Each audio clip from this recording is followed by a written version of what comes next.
sir. And welcome back to Chill Mini number 39. Yum. The 39th Minisode. Kind of nice. Isn't it? Wow, Jesse's joining in now. Oh, we got him. You ever think about how 3 3s is 9? Damn. Yeah. Wow. Oh, yeah. Wow. Oh, yeah. Oh, And that's it. That's this week's Minisode. See you guys next week. See you next week. Adios. Okay. Well, sometimes the knowledge that we drop, it's so strong that that's just the show. You know what I mean? Yeah, that's true. Part of our runtime is you thinking about it for 15 minutes. You ever think about that? 12. Oh, 4 yeah. 3s is 12. All right. The Minisode is just, because you're excited we just do today. math. So. I'm excited. You're hitting me first. Well, I feel like I want to give you a story. This is kind of a Cox and Crendo crossover with this podcast. A podcast crossover. Future guest on Chilluminati. We found this article. It's weird. It is. You will not expect this twist and turn, but it is about David Lynch, so maybe you will. Okay. All right, here we Okay. go. This is a photo. This is a description of a photo. In the I know photo, exactly what this is. Oh, I know what in the this photo, is. I David saw Lynch the is same sitting thing. on a couch, and next to him are 5 woody woodpeckers, stuffed woody woodpeckers. And this is the description of the photo. And I can't even, I have so many questions. I'm just going to take you on a ride. All right, here we go. David Lynch is recalling a day in 1981 when he says he rescued 5 Woody Woodpecker toys that he saw hanging up as he drove past a petrol station. I screeched on the brakes. I do a U-turn, go back, and I buy them, and I save their lives, he says seriously. I named them Chucko, Buster, Pete, Bob, and Dan. And they were my boys. And they were in my office. They were my dear friends for a while. But certain traits started coming out in them, and they became not so nice. They're my boys. Looking straight ahead, he says with grim finality, they're not in my life anymore. What? What is this? That's the caption of this photo. So it's just, it's David Lynch looking like normie ass 90s David Lynch. Yes. And he's on a couch with 5 exact replica Woody Woodpecker stuffed figures, stuffed toys. And he says he saw them at like a gas station, did a U-turn to go get them. Which is great. I don't know how he saw them driving by, but he did a U-turn to get them. 5 Woody Woodpeckers? And then he bought them, took them to his office, gave them names. He said they were my boys. Chucko? And they were at my office. Chucko, Buster, Pete, Dan, Bob, and Peter, Dan. Bob. Yep. And then the insanity is he then ends it with, they were my dear friends for a while, but certain traits started coming out and they became not so nice. They are not in my life anymore. Do you think it's like, do you think it's like performance art? I don't know. I don't know because it's David Lynch. Because it's David Lynch. I don't know if this is a man who desperately needs help or if it's just David Lynch being David Lynch.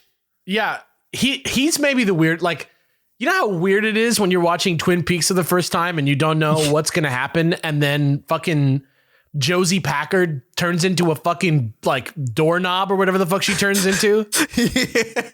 That shit is like so fucked up in a way that like your brain would never think of that. There are it's every so time weird. I've watched David Lynch stuff, especially his like weird shorts. His shorts are. I don't know how to explain it to anyone, but I also know that deep underneath this is perhaps David Lynch was a normal person. And then 5 Woody Woodpeckers came to life and tortured this man. He was just like a tech dad with a fanny pack in 91. And then he was like, I will make Eraserhead. I named them Chucko, Buster, Pete, Bob, and Dan. They were my friends for a while, but certain traits started coming out and they became not so nice. They're not in my life anymore. What do you think they did together? Like, what do you think their friendship was about? I don't know. I don't understand. Which one of them was he sleeping with? What traits? Chucko. What certain traits came out? You think it was Chucko? Who did he make watch? Dan. Yeah, Dan's a watcher. Dan's the watcher. Yeah. Got it. Dan's a watcher's name. Sorry, Dan. I just can't. I can't. It's the craziest. It is 3 paragraphs that I have read repeatedly today, and I can't get over how insane those 3 paragraphs are. I think from start to finish. I think he really is a genius. Oh, like no he's doubt. He's operating on another level. You know what I mean? Like he knows how I feel about these 5 Woody Woodpecker dolls. I don't know if either of you keep up with him currently, but he's on YouTube. He has a YouTube. So this is what he's doing. I'm not sure what's happening right now. Yeah. But his YouTube channel for the beginning part of COVID, it was him at home. And the first couple of videos he made, he would be like, today I'm going to tell you the weather. The weather in California is, and he'd just give a weather report. But in the background was this weird jar. And it kept getting painted, and people were like, what is that jar? What is that jar? What is that jar? And he would never mention it. It would just be there. And then eventually he's like, this is my number jar, and we're gonna draw numbers from the jar. And so he starts drawing numbers. And then he never draws 7. And everyone's like, why isn't he picking up 7? Why? It's been weeks. Why no 7? And people are just like losing their minds. Then finally he draws a 7. He's like, 7. And everyone's like, what is he doing? It's crazy. Imagine having that reputation. I would kill for that. I would kill to have that reputation. Meanwhile, he's literally just drawing numbers from a jar and reading the weather. And people are like, what does it mean? People are like, it's amazing. He's like, I used to be friends with a Woody Woodpecker. And then everybody's like, this guy, what is he doing to me? It's it's wild because it's either one of 2 things. He's just like, these people are going to go crazy while I draw numbers and I'll never draw 7. Or he's like trying to tell some fucking wacko story that you can't piece together until you dissect it for 20 hours. I watched him do a video where he was like, I'm going to teach you how to make broccoli. And he like steams the broccoli with like chicken bouillon water. And he's like, okay, now we got to wait 8 minutes. Come with me. And you go out on the balcony with him. And he's like, when I was in the desert, I went on this train. He tells us like whole story about how he like went out in the desert and he got a bottle of Coca-Cola and he like gave it to somebody who'd never had Coca-Cola before and it like blew his mind or something like that. I do not remember the actual story, but it was like some weird story about that. And he was like, anyway, let's get back to the broccoli, and just went back inside and he was like, and this is a good broccoli for you to eat. But in the middle of it, for no reason, he just tells this like extremely bizarre, long-winded story outside. I honestly love that so much. I just went to go look today. Today's number today, as he's 131.21.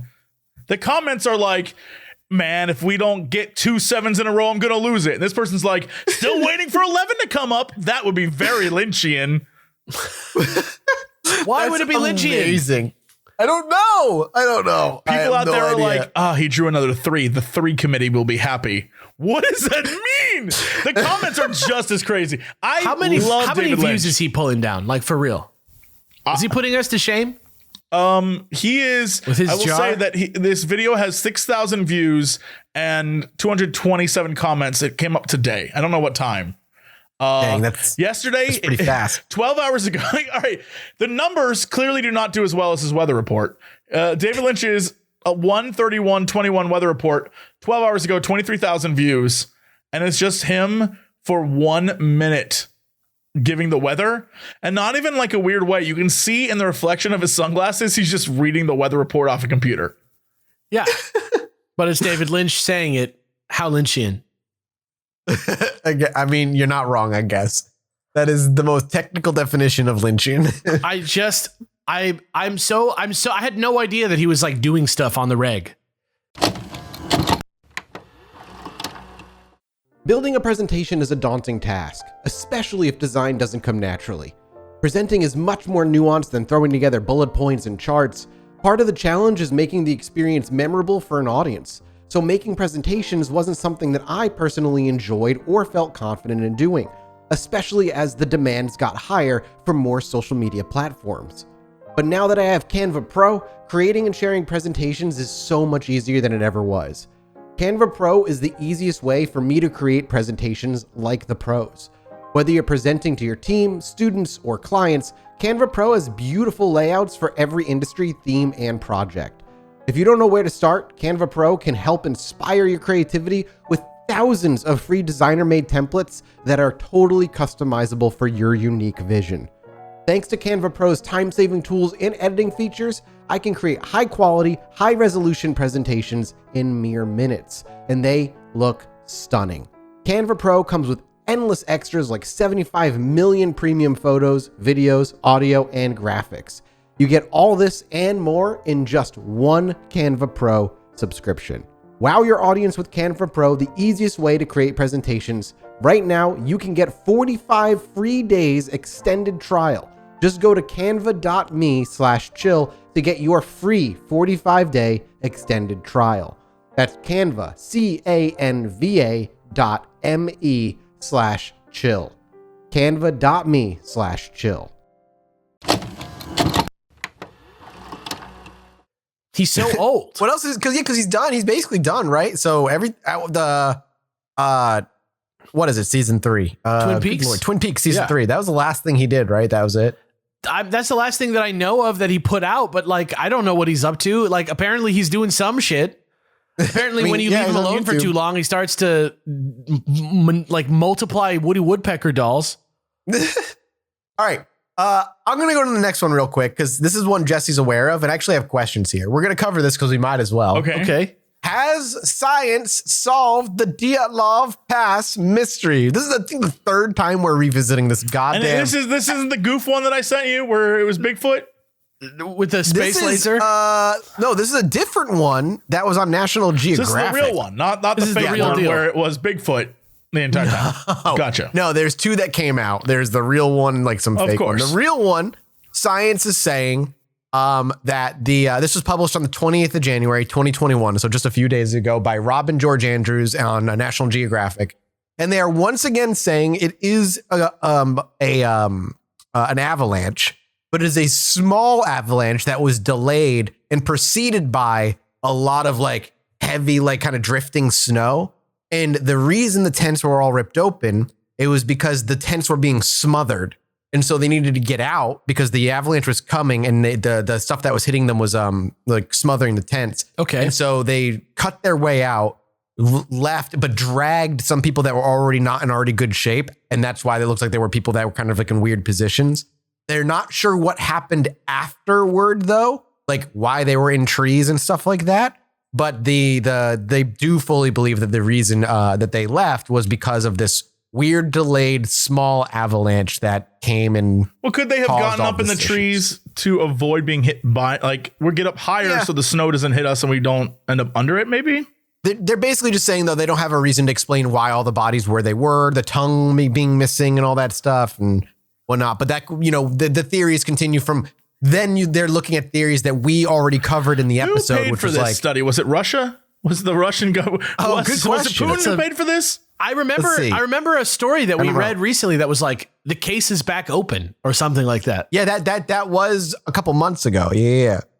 But an article published today in the journal is the Journal of Communications, Earth and Environment. Research is presenting data pointing to the likelihood that a bizarrely small delayed avalanche may be responsible for the gruesome injuries and deaths of 9 experienced hikers. What is the name of this journal? Communications, Earth and Environment is what National Geographic is sourcing. Let's click on this. So this is it's nature.com that goes to this. Johann Guam and Alexander Puzrin. You can click on them. Alexander Puzrin is an Institute for Geotechnical Engineering. Ooh, this is Switzerland. Two Switzerland scientists did this. Wild. The other one was Johann Guam, School of Architecture, Civil and Environmental Engineering, EPFL, blah, blah, blah, blah, blah. So they're both, you know, not nobodies, and it wasn't Russia. There's actually like, they can, I'll link the article. This is a legit study. Yes. Yeah. Here, I'm linking it right here into the Zoom chat. You can actually go look at what they're talking about, smothering and where the wind slab was coming. It literally has the abstract and the introduction, the results of the study, this is the full-on study. Okay. Oh, yeah. You can see like the study. Graphs and charts and all sorts of things. Wow. Yep. This isn't BS. Okay. Nope. Yep. This is not BS. This is from a few days ago, not the meme article that you had. Although, again, who sponsored the study? I'll look into that. How? Yeah, that's true. I mean, how do you know that there wasn't a Bigfoot at cause? Sponsoring this study? Yeah, like How do Bigfoot spend their money? Great question. Well, here's something. And there's a lot of in math in 2015, the investigative committee of the Russian Federation reopened the investigation, and in 2019 concluded that a snow avalanche was the most probable cause of the Russian accident. Federation opened it? That was for the 2015 to 2019. The same Russian Federation that hit them with lasers?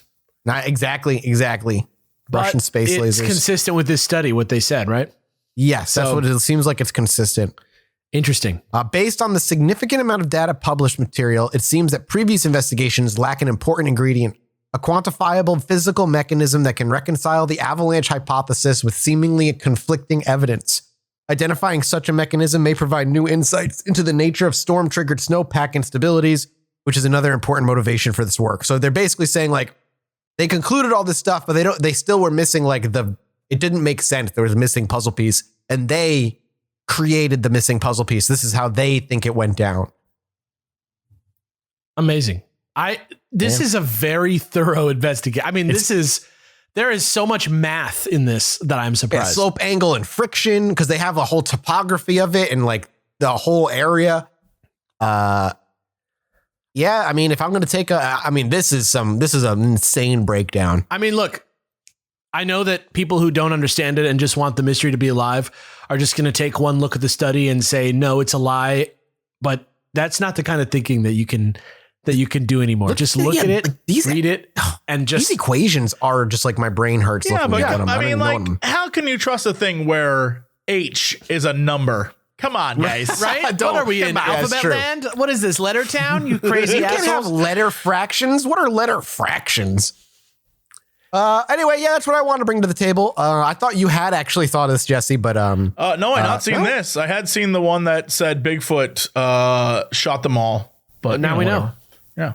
Yeah. Speaking of, I just want to put this out there. Dyatlov Pass episode was like 2 years ago. That was episode 11. Tell me things like that because I was younger then. You were younger then. That was August of 2018. We could actually like boys. hang out with, like, see each other. Remember when we did? Yeah, we saw each other. Like, we did a live show. Remember that? Yeah, I remember. Yeah, shout outs to Boston, the only city. Yeah, of our live show tour. Yeah, that was it. That was The last place I ever went was Boston. Yeah. Well, our audience has grown since then. So the next one in 10 more years, whenever it'll be. Oh, man, I can't wait. Off. I can't wait for Alex to fall in more piss water. Dude, that was invigorating, though. Let's be real. Invigorating. Like, I felt like I was at a punk show again. It felt great. I know shout it's out weird. to that the one ballroom they closed down because of the pandemic, unfortunately. No. Yeah. Not enough live events, huh? No. Yeah. Surprise. Damn. That sucks. Alex, you got anything for us? Yes, I do. I do have something from December from metro.co.uk, which is a website whose slogan is news, ellipses, but not as you know it. So picture this. Okay. It's just a little bit before Christmas. Okay. You're the mom of the house. You got your groceries. You got your vegetables. You got to prepare some food for your clan to eat. no. You're in Essex, For your England. clan. Oh, okay. Okay. And Yeah. you're just doing the little thing that you normally do with your sprouts. You go, you top and tail them, you cut them, you put a little cross on the bottom so they cook better. We know this. But imagine, I'm going to just read the quote. Ready? I was taking out the sprouts, topping and tailing them and putting a cross on the bottom when I saw a face. And I remember thinking, oh my God, it could be Jesus. Oh, no.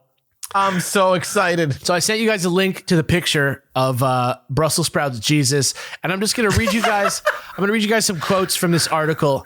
I didn't have the heart to cook him, so I left the sprout in a corner cupboard, and he just sat up there for a little while. I thought it was funny, and it was even funnier because I found him just before Christmas. When I saw the face, I shouted to the kids, "Look, I don't know if it's Johnny Depp or Jesus." It reminds me of that meme that's out there that I don't know if it's true or not, where they said they gave their grandmother a gift saying it was a picture of Jesus and it's a picture of Obi-Wan Kenobi from Attack of the Clones. Yes. But yeah, when I spotted this particular sprout, I thought it was funny. It just made me laugh. I said to my friends, I wish for Johnny Depp for Christmas, and I got him at the bottom of a sprout. I like them roasted with a little bit of Parmesan or with a little bit of maple syrup and nutmeg or a little bit of bacon.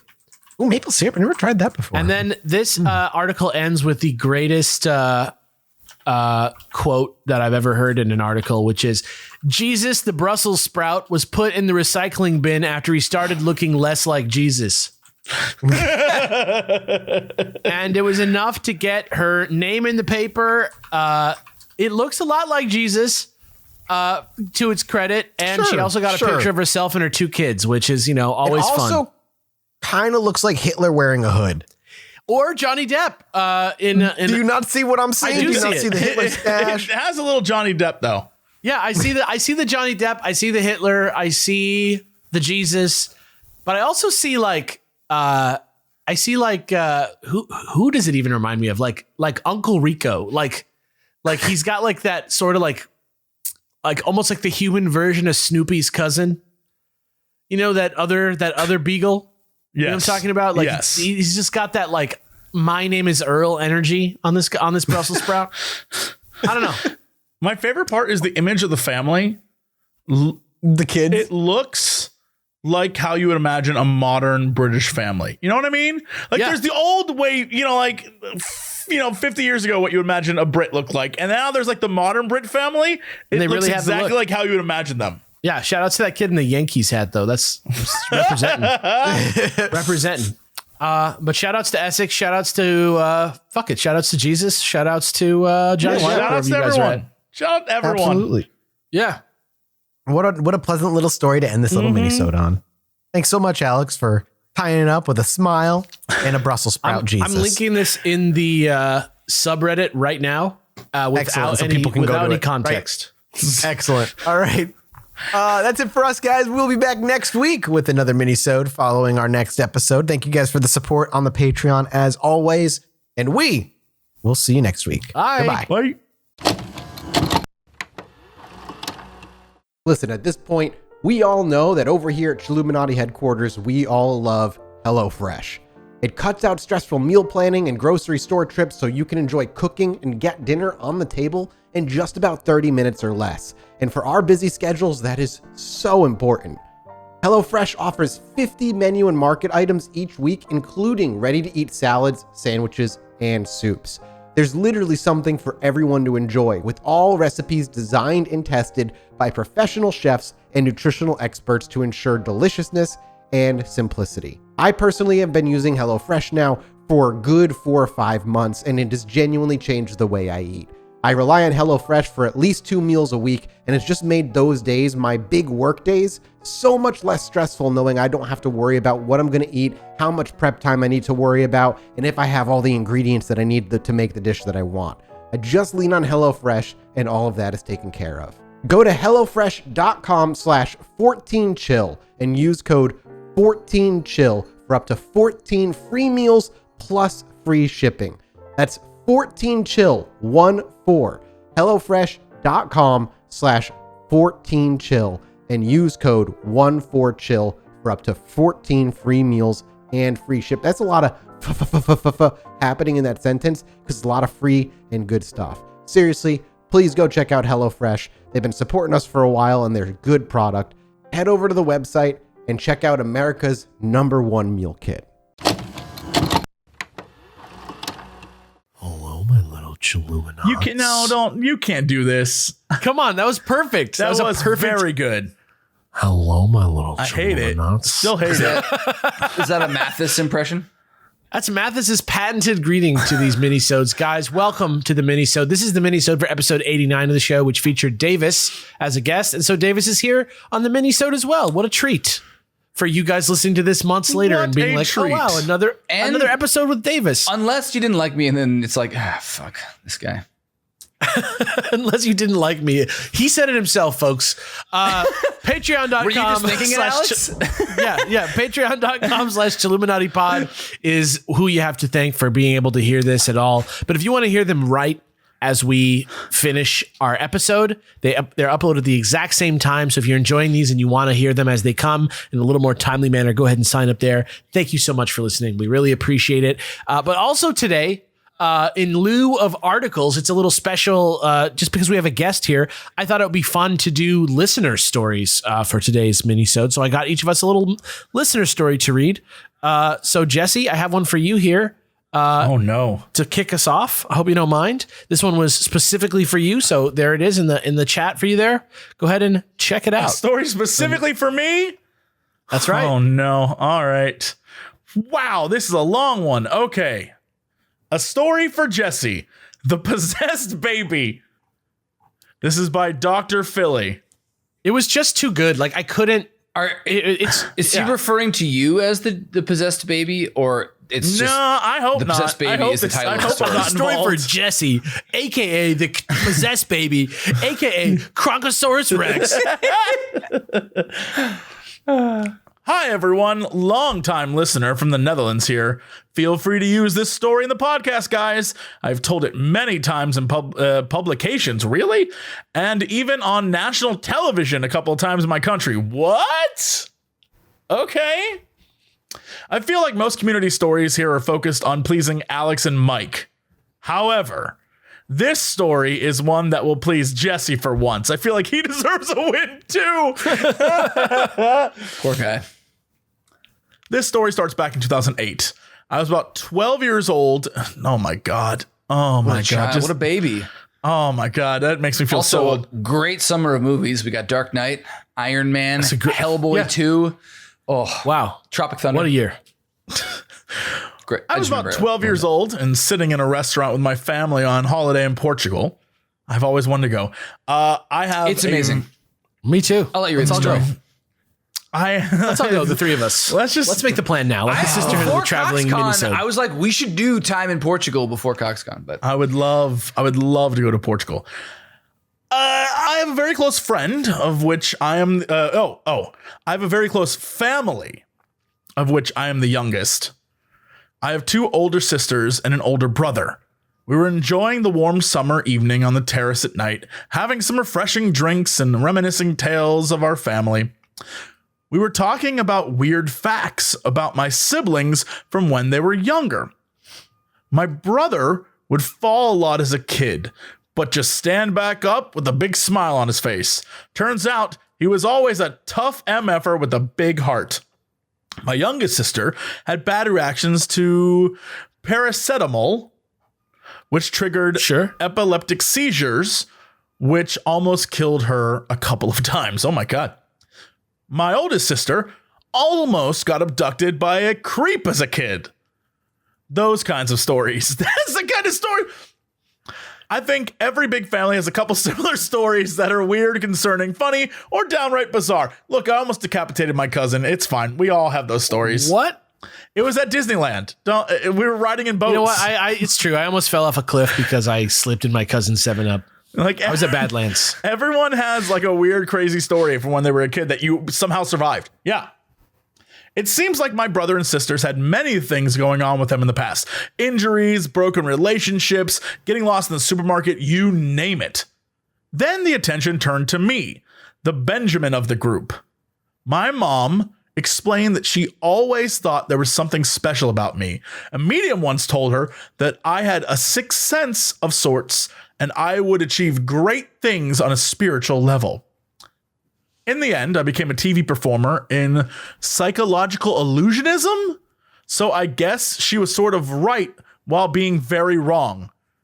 My acts are based on trickery and psychology, not paranormal.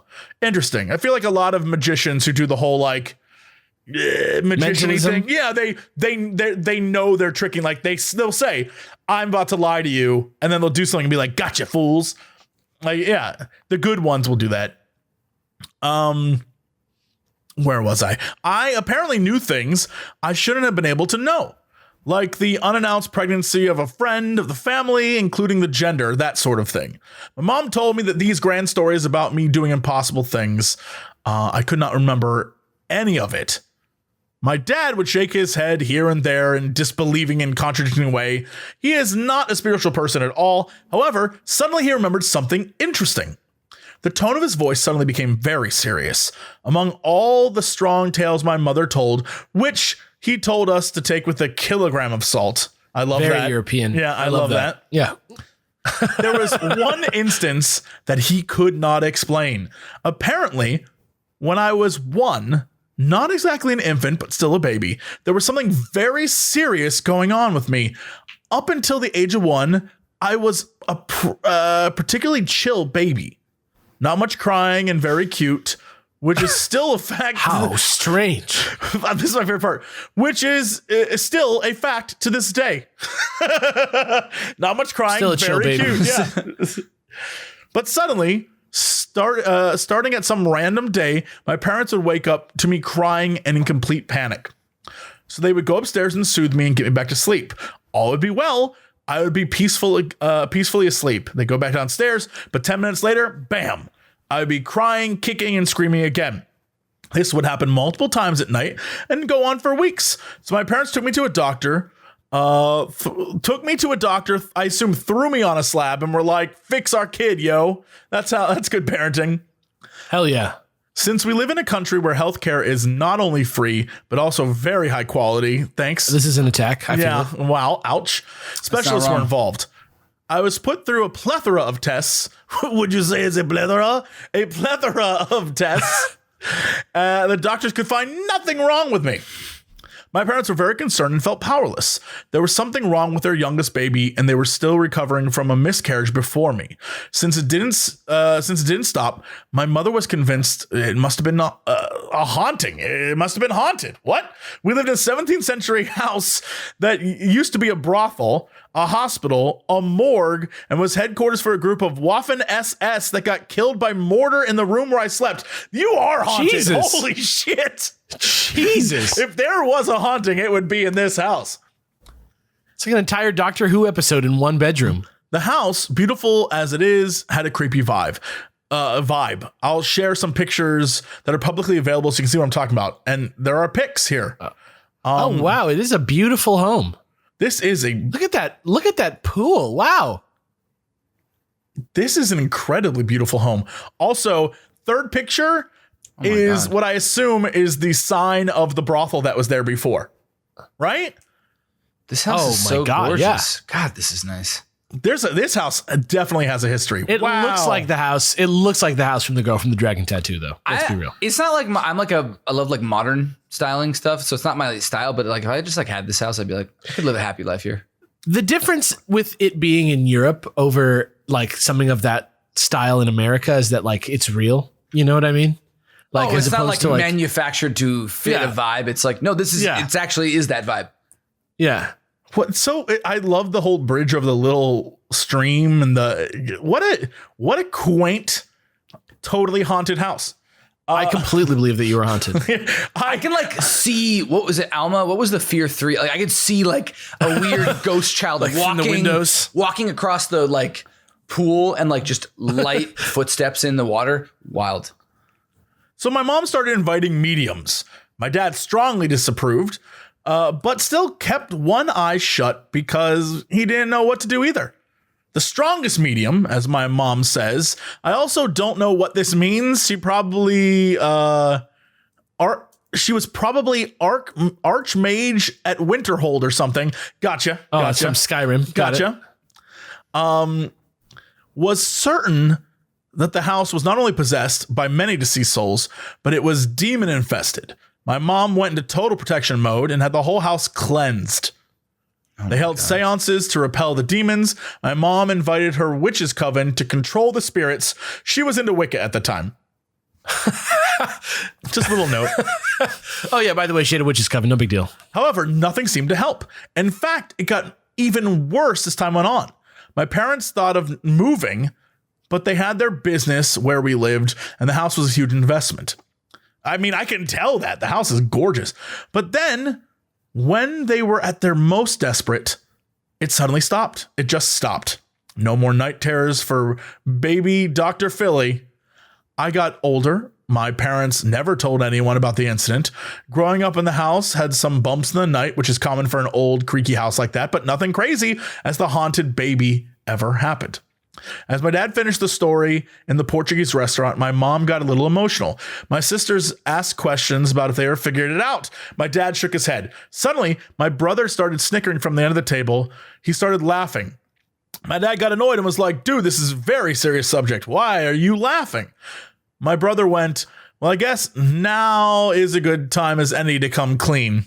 Oh my God. Oh, the Jesse twist. I love this. My parents were dumbfounded. What did their idiot son do now? Play with the Ouija board, sell his soul to the devil for a PS1? Mathis. Sell my soul for a new skateboard? Turns out he thought it was funny to sneak out of his bed in the middle of the night, softly walk up the stairs to my room, grab a hold of me while shaking me violently. Whoa! Wake up, Dr. Philly, wake up! Then I would be in a complete panic, not knowing what was going on and not be able to make use of words to explain what was happening. My brother would then sneak back downstairs, pretend to be asleep. When my parents got out of bed to calm me down, he would be laughing under his covers, waiting for 30 minutes, get up, repeat the process. This tomfoolery, part of my God. English, went on that's a for great months. And my brother kept it secret for 12 years. Today we're laughing about it anytime the story comes up. But there you see, guys. It's not always something paranormal. Sometimes it's just an annoying older brother being a cunt. This one's for you, Jesse. Have a good one, boys. But what was possessing the brother? You know what I'm saying? Yeah. That's Dude. I will say the story, which is great, by the way. The story about the house, though, I think is fascinating, just like the background, because my parents, when they lived in Kentucky, they lived in an area of Louisville that literally is right next to the Rutherford B. Hayes, like where he had, I guess, plantation.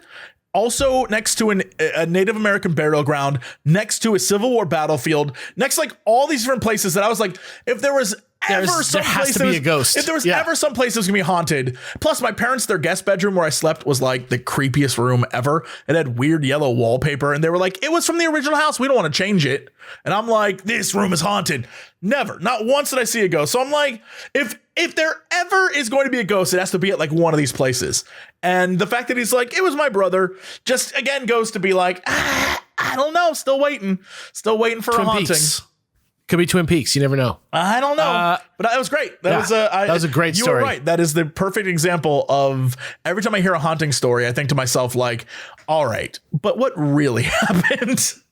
Yeah. Thank you, baby Philly. Yeah. Who's the brother under the bed? Yep.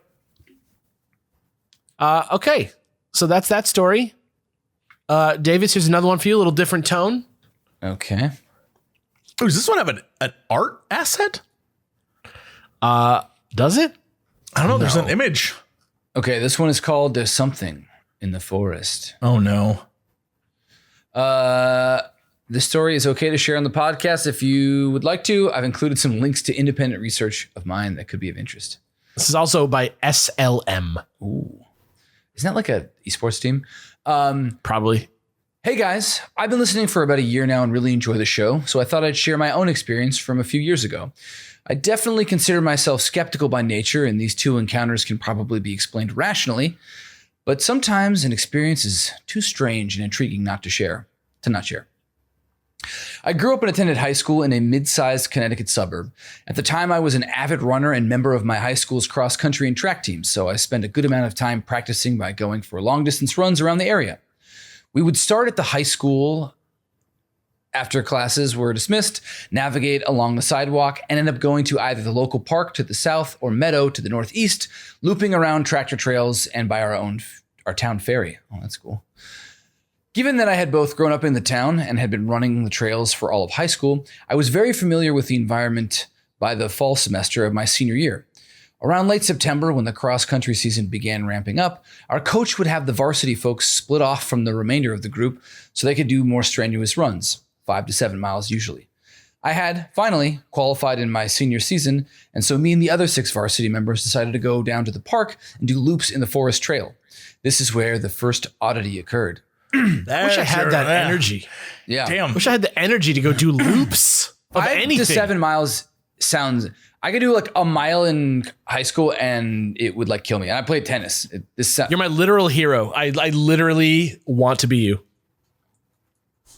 After lagging behind the top 5 varsity members, there's a range of ability out of the 7 of us, and we couldn't really keep up. My friend and I were jogging along a trail which cuts through a brownfield site.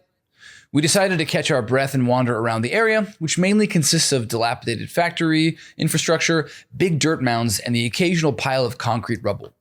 Stargate SG-1. What is brownfield? Is that So I just looked it up. In urban planning, brownfield land is any previously developed land that is not currently in use that may potentially be contaminated with something.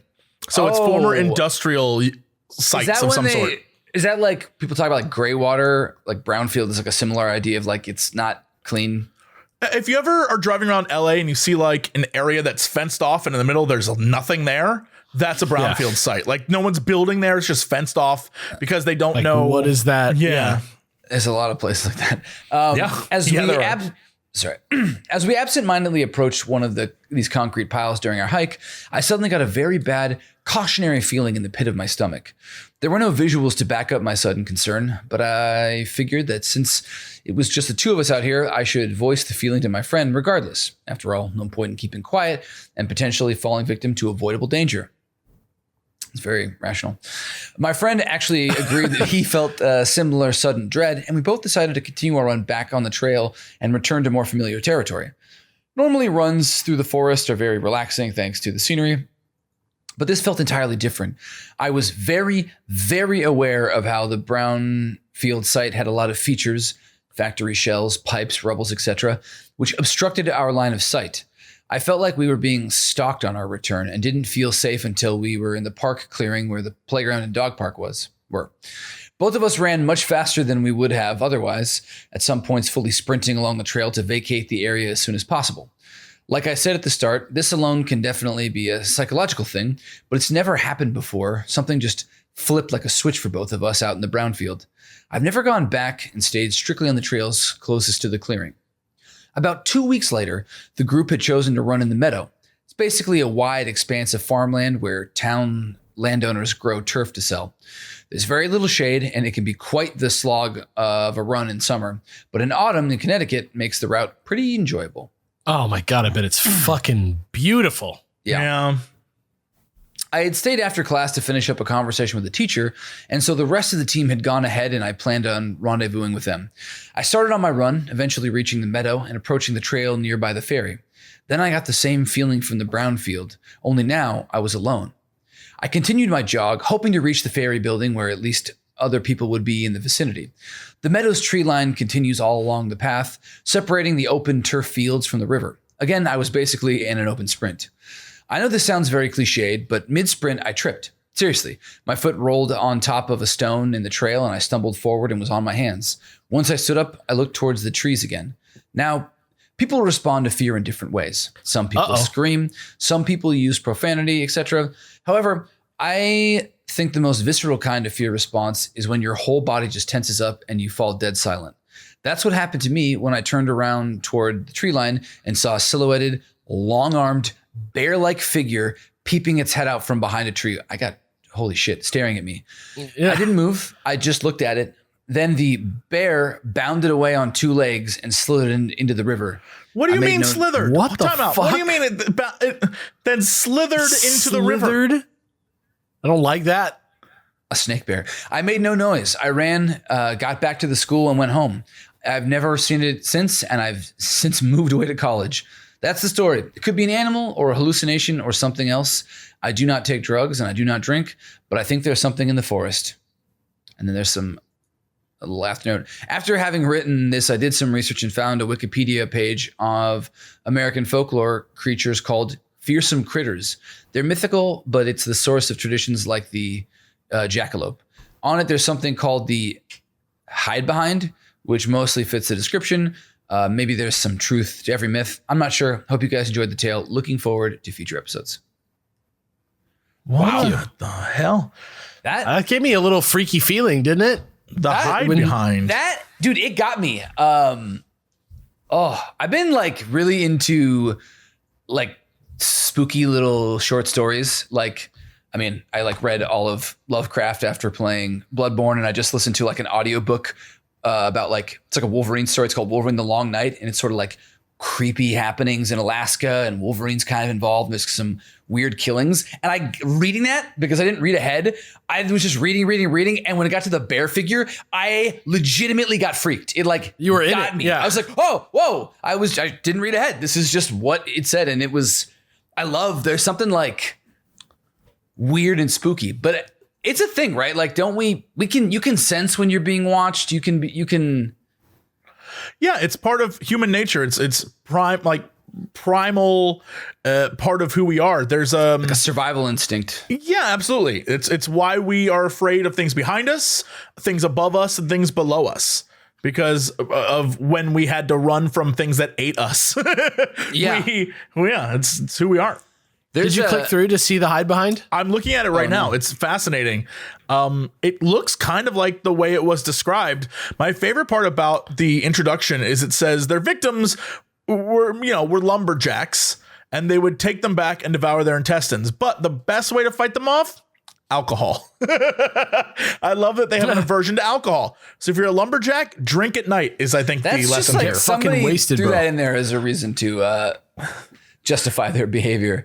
I'll take it. It's like I feel like we've all been there and done that. When I was like 12 to 14, I lived in England, and I lived right by a pond in a whole forest walk. And when you're young and you kind of like look around, and it could just be like any animal, or even just the light or wind blowing, and you're like, I swear to God, I saw something there. And even as an adult, if you go out on like a hike, or sometimes you're just like, is there something that's crazy? Or am I crazy? Or is there something? And is it a snake bear? That story felt real because it didn't have like the dramatic trappings that some of these stories sometimes Sure. have, where they like give like dramatic foreshadowing and stuff. I guess there was a little bit, but like the way that it shook out and the way that it felt, I felt authentic. I felt it was an authentic feeling. Let me Is just that- Well, and Let me he's just add the to this. age. I mean, I guess he was a senior in high school, but also when you're younger, you're more susceptible. Like it feels totally like, I get it. Let me add to this story, and I guess you can add this to the episode. I'm going to add a link. Gravity Falls did a 2-minute short on the hide The behind. show is great. It's Love that. it's a 2-minute video that exists that you can look up on YouTube, and it's the Dipper's Guide to the Unexplained, the Hide Behind, and it's great. It'll tell you everything you need to know about this strange critter. I love that. One last story, a little quick one for you from Mythical Rake on the subreddit. Ooh. This one is called Marissa. Quick warning, this story jumps around a little bit. I had a Christian upbringing and never really believed spirits could visit us in our world until I had this experience. When I was 5, I believed I could remember being in heaven and held some knowledge of the Holy Trinity, something not very common for someone of that age in the church. After a few weeks of listening to me, my mother sat me down at the dinner table asking me to draw a picture of what it was like. I remember drawing what I believe was supposed to be Jesus, myself, and a crying little girl who caught my mother's eye. She asked me who the crying one was, and I responded with, "That's the little girl who asked to be your daughter," and he told her no.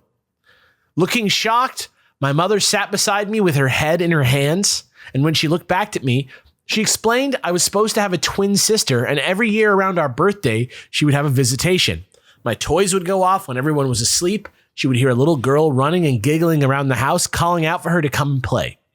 This went on until I was about 4, when my brother and sister, both adopted, parents and I, went to the jewelry store in my hometown to get her a Mother's Day gift. We picked out a ring with a birthstone for my father, brother, sister, and myself, but before we could pay, my father stopped them and asked for an extra garnet. From that day forward, the haunting stopped, but I've always felt that my sister's spirit has been with me. Huh. Pretty crazy. That is Pretty crazy. It is interesting. Mythical Rake also adds in the comments that perhaps I know I didn't include it in the story, but even the doctor couldn't pinpoint why she didn't make it. The closest thing he could figure was that she was there long enough to make sure I would be safe before passing away. I wonder, How old it's a fascinating story. I'm curious. You know how sometimes you will say a thing or think you know a thing, but it's only because you've been told it a long time ago and you just forgot. Like, I wonder if he knew that he had a sister and then he just like maybe I don't know. It's interesting to think about. They were 5 when they were doing the drawings. So like it's probably just some kid stuff. Admittedly, kids are effing creepy. Like I will see, you know how so often you see kids and they say things, you're like, what did you just say? And they're like, the man at the door has horns, mommy. And you're like, the what? Like that, like the boy under my bed says hello. Kids say stuff, and you're like, "What are you actually saying right now? What do you?" There's a great like that's a great rabbit hole on YouTube to jump down is kids saying scary shit. It's terrifying. I don't need that in my life. It's, what do I do in the middle of the night? I watch other people's kids say haunting sentences. That don't make any sense. I already don't sleep enough from my Destiny and WoW addictions. I don't need to like also then just be too scared. Yeah, I get that. But guys, we're here at the end of another wonderful minisode brought to you by patreon.com/Chilluminatipod, the single greatest website ever made. Single greatest website. Thank you so much for your support. It means literally everything to us. Mathis can't be here because he's moving, but I'm sure he feels the same way. Davis, again, thank you so much for joining us on the show. It was even on my the minisode. pleasure. It was very like stimulating from like a lot of information. All the stories were cool. The episode about the little rich person's bacchanalia thing was really, was it the Bohemian Grove? Yeah.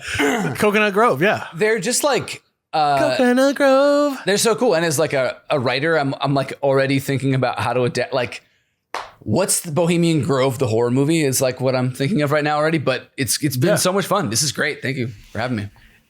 Yeah. I haven't had to like read something out loud in a long time. And I thought I was like, I hope I don't find out that I suck at like reading and then just saying it. You could be no worse than me. Yeah, you're great. Yeah. You sailed through. Guys, thank you guys so much for your support. This is the minisode. This is the Chilluminati show. Thank you guys for being here. And we'll see you next time. Bye. Bye. I am an online shopaholic. Even if I'm out looking at stuff physically in the real world, I'll always check my phone and see if I can find it cheaper online. And I almost always can. And we all do it. We all shop online nowadays. And we've all seen that promo code field taunt us at checkout. But thanks to Honey, manually searching for coupon codes is a thing of the past, and you can get things even cheaper than you already were. Honey is the free shopping tool that scours the internet for promo codes and applies the best one it finds to your cart. Honey supports over 30,000 online stores that range from tech sites to gaming products to popular fashion brands and more. Imagine you're shopping on one of your favorite sites, and when you check out, the Honey button drops down and all you gotta do is hit apply coupons. You wait a few seconds, Honey does its magic, and boom, there's a new savings for you right before you cash out. I've told the story of how it saved me money on my new workhorse computer plenty of times, but since then, it's saved me so much money on just little things that I buy around the house. I am still moving into this new house. It's a much bigger space than I've ever had, and decorating is a lot. So, buying things online is kind of what I do, and Honey has saved me a ton of money. If you don't already have Honey, you could straight up be missing out on free savings. It's literally free and installs in just a few seconds, and by getting it, you'll be doing yourself a solid and supporting the podcast. Get Honey for free at joinhoney.com/chill. That's joinhoney.com/chill. Hello, my little Chilluminats. Oh, God. I missed saying that. I heard you did it for me while I was gone, Alex. Did you hear it? It was weird. I did, actually. I did hear your little Chilluminats. It didn't feel very right. well done. I appreciate you tempting, though. I do appreciate it because they expect it at this point. I got to keep the love alive. You know what I mean? But they're paying $15 a month. I apprate it, by the way. Thank you, folks. Yeah, thank you so much, everybody. Welcome to the Chill Mini. I'm not sure what the boys have brought, but I'm just going to open this thing up with my favorite topic in the world, UFOs, baby. This comes from 6 days ago, February 26th. American Airlines, this is on CBS News. American Airlines pilot reports long cylindrical object zoom by while flying over New Mexico. An American Airlines pilot saw what he described as a long cylindrical object zoom over the jetliner as he was flying to Phoenix in the skies above New Mexico Sunday. The FBI said it's aware of the incident, and the Pentagon said the military wasn't conducting any tests in the area that day. Do you have any targets up here? One of the pilots of the American Flight 2292 asked air traffic controllers, according to a record of the transmission obtained by CBS News. We just had something go right over the top of us that, I hate to say this, looked like a long cylindrical object that almost looked like a cruise missile type of thing moving really fast that went right over the top of us. American confirmed the transmission was from Flight 2292 heading from Cincinnati's airport to Phoenix. The airline referred additional questions to the FBI, which said it was aware of the incident. They said, while our policy is to neither confirm nor deny investigations, the FBI works continuously with our federal, state, local, and tribal partners to share intelligence and protect the public. Spokesman Frank Fisher of the FBI's field of office in Albuquerque, New Mexico, said in a statement, anyone who is aware of suspicious or criminal activity should contact their local law enforcement agency or the FBI. The Federal Aviation Administration said in a statement to the pilot reported the sighting over New Mexico shortly after afternoon on Sunday. The agency said air traffic controllers didn't see any object in the area on their radar scopes. You could be one of those metal obelisks, monoliths. I mean, it's the cigar-shaped kind of fridge. Oh, you mean the ones that are just like appearing and people are, maybe they just shoot up into the air. You ever think about that? No, it's a freaking cigar-shaped UFO again. Maybe that's what they've always been. They're always around, dude, constantly. So this is just another sighting over New Mexico, a hot spot of the area. The Pentagon people said nothing, which obviously doesn't mean anything. Doesn't mean, even if they said there's no testing, there's none that doesn't mean that there's not. The Pentagon spokesperson told the national security correspondent the reported sighting happened about 400 miles away from the Army's White Sands missile range in southern New Mexico. So it was 400 miles from the closest missile range. A spokesman said the Defense Advanced Research Projects Agency, known as DARPA, the Missile Defense Agency, and the U.S. Strategic Command didn't conduct any tests from the missile range on that Sunday. Can you imagine just being that pilot? They're like, we don't know. Yeah, I mean, it happens more often than you think. Whenever I'm flying, I'm always looking out the window. Just that feeling of like, what the fuck should I do? Yeah, I imagine I'd be fucking scared. Like, because I imagine my first thought would be, oh shit, a missile. All these passengers, you know what I mean? Like, yeah, scary. That's scary, man. That's scary. That's my story, boys. No explanation, just another fascinating UFO story continuing to happen in 2021. Disclosure is constant. I love that. I've got a mystery. I've got another mystery. It's a news story out of Indonesia, but it's based in, one of the mysteries that's been plaguing mankind since the beginning, which is the mystery of our own life, our own birth, our own procreation, right? Sure. This is the story of an Indonesian lady who gave birth to a healthy baby girl. Just recently, this story is from February 17th on the Volks paper. Don't know what that is, but I believe it has something to do with Indonesian news. Her name was Siti Zaina, and she's from Cianjur town in West Java. And this was all the rage in her town after she gave birth on that previous Wednesday, before February 17th. She said, after afternoon prayers, I was lying face down on the floor when I suddenly felt wind enter my body through my vagina. And 1 hour later, 1 hour later, she gave birth to a healthy baby girl. She said that she could feel her belly stretching and visibly watch it grow larger. And then she went into labor. And 1 hour later, Umbrella Academy there, or I don't know. But 1 hour later, she had a healthy baby girl. The police say the point is that we want to straighten out the confusing news about the pregnant woman who gave birth in a way perceived to be unnatural. We don't want this matter to foster wild rumors among the public.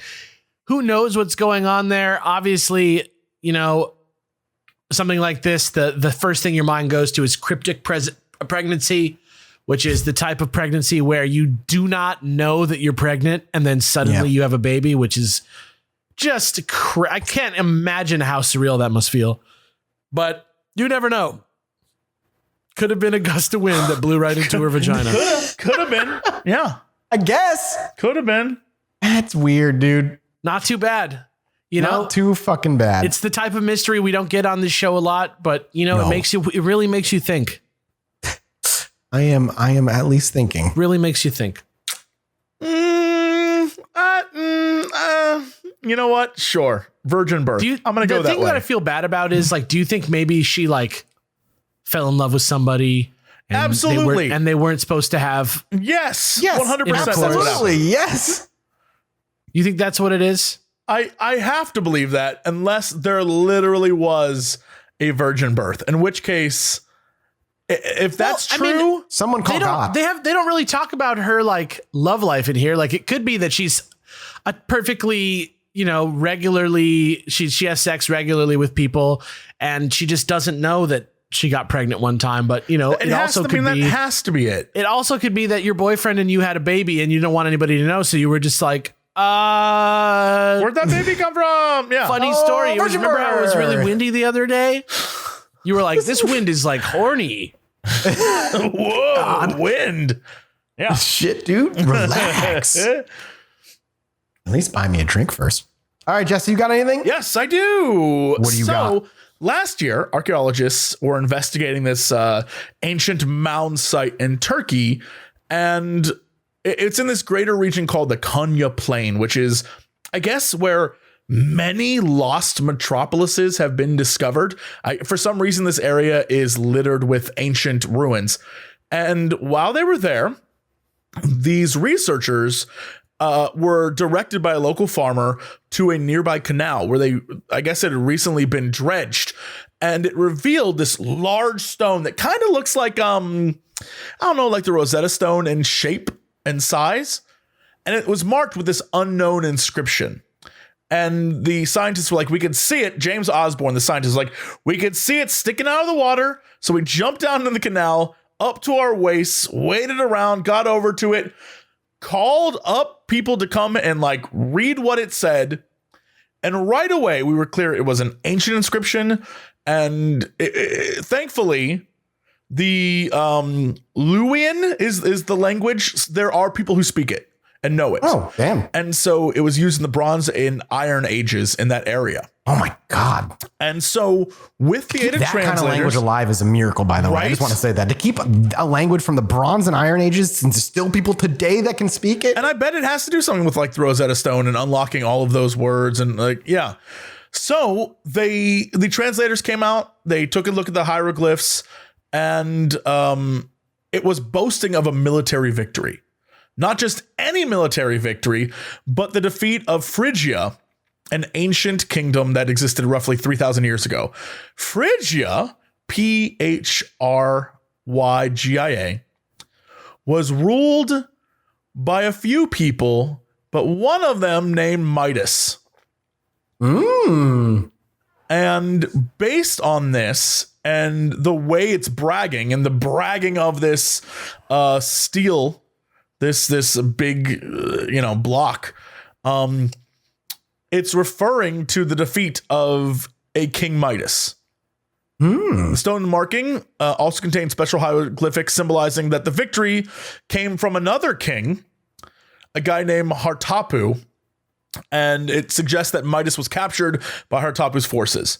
And it says the storm gods delivered the opposing king to his majesty. And what's significant about this isn't the Midas thing, because there are a bunch of people named Midas, and the story of Midas is just a story.